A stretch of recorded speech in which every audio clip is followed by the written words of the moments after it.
This video and maybe a video after will be about experimental ideas for AP Physics 1.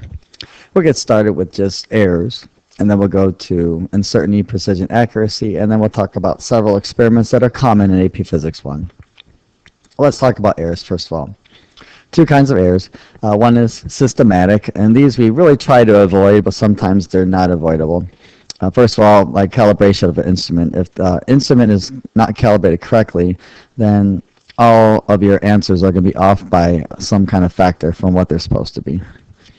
Other systematic errors are kind of unavoidable, like friction and air resistance. A lot of times we assume that there is no friction or air resistance in our experiment, so our results will vary from the two values pretty consistently. And last one, procedural. If there's any procedural errors, calibration and procedural errors should really be fixed because that's part of learning how to do good experimentation. Now, what about random errors? Random errors are kind of unavoidable. They might be due to us reading a measurement tool. We try to read the best we can. There could be environmental conditions that change. For instance, the temperature might change and causing more friction while something's moving. Or it might get colder, changing different things. Or maybe experimental parameters are not quite designed or understood or accounted for, and there's nothing you can do about that. But again, we try to minimize all of these errors. Systematic, we try to eliminate if possible. Okay, what about uncertainty, accuracy, and precision? Uncertainty, again, let's say I record a measurement of 1.356 grams.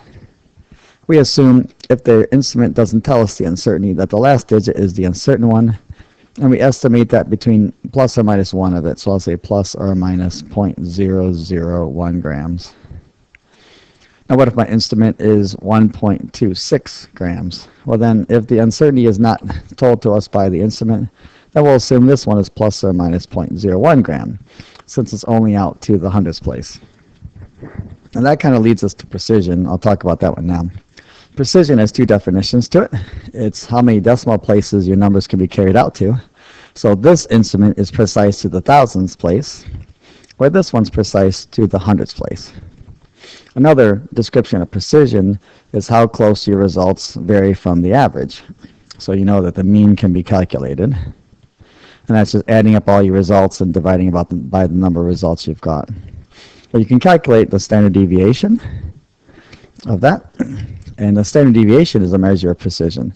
So let's say I have an average. We'll do x bar is equal to 14.3 grams. And then I have a standard deviation of, let's say, 0.2 grams. So this means within one standard deviation, our results are off from that average by 0.2 grams. So that means our average could be 14.1 grams out to 14.5 grams. And you're probably familiar with the idea of a bell curve. So here's my graph. So we have a bell curve that looks like this. And our average 14.3 is going to be about right here. And then one standard deviation is going to be out here and here. So this would be the 14.1 result here. This is the 14.3. And this is the 14.5.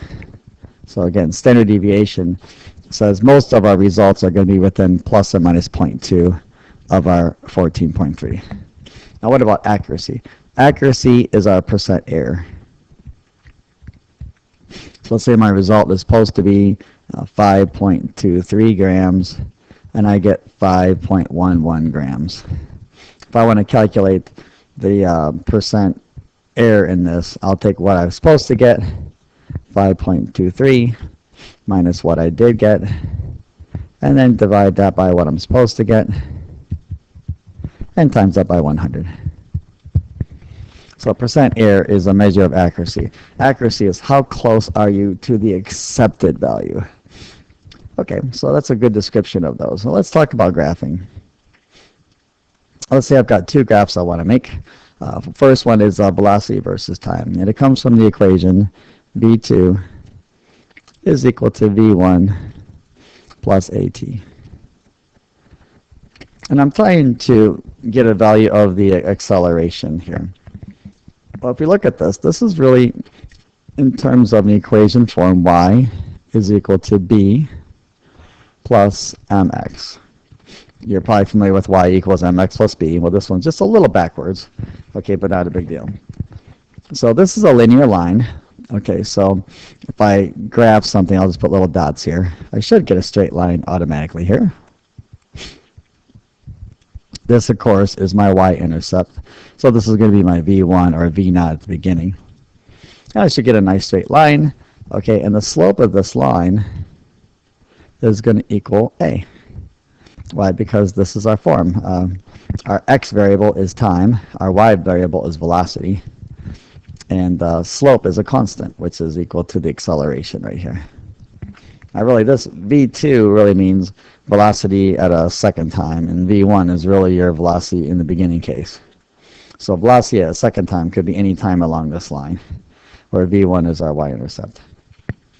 Now what if I had a system in this next example? Let's say I've got an inclined plane like this, and I have a spring and some kind of object here like this, and the spring is going to release and it's going to make the object go up.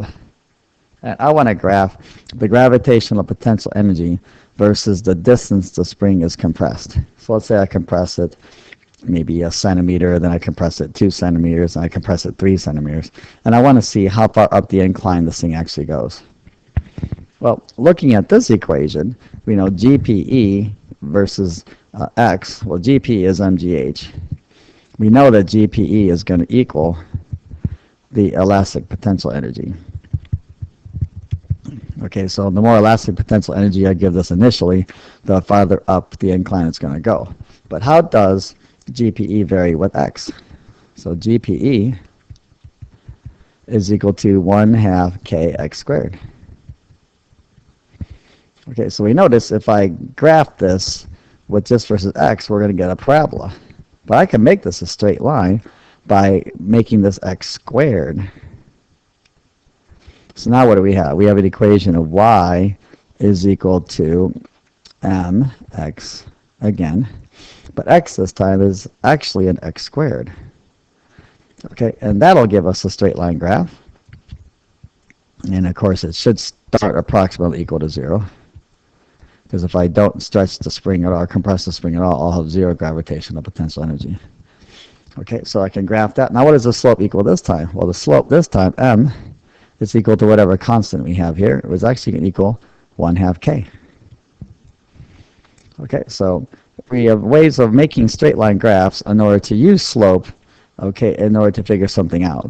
In this case, you know, whatever value I get for slope, I'll equal that to 1/2 k and then solve for my k constant, okay, for the spring. And that's our beginning, our first video on, you know, experimentation. There's another video that will follow.